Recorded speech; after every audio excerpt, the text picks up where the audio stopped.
Getmeyle məni gülüm, kapıları bağlayıp açmış kucağın zulüm. Düşünmüsənmi heç sensiz axı neylərəm? Dərdimi hər gecə tənhalığa söylərəm. Ben senden sonra derd elə yıxdı ki, sensizliğin aman dermanı yoktu ki, yüreğim döyünürse hevesim sen imişsen, hayatım gülüm ömrüm nefesim sen imişsen. Ben senden sonra derd elə yıxdı ki, sensizliğin aman dermanı yoktu ki, yüreğim döyünürse hevesim sen imişsen, hayatım gülüm ömrüm nefesim sen imişsen.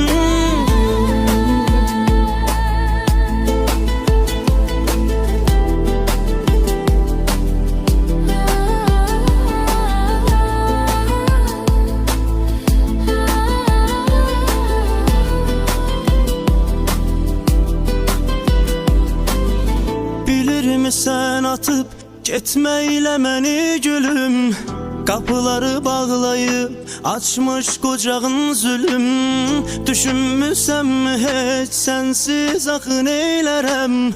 Dərdimi hər gecə tənhalığa söylərəm. Ben senden sonra derd elə yıxdı ki, sensizliğin aman dermanı yoktu ki, yüreğim döyünürse hevesim sen imişsen, hayatım gülüm ömrüm nefesim sen imişsen.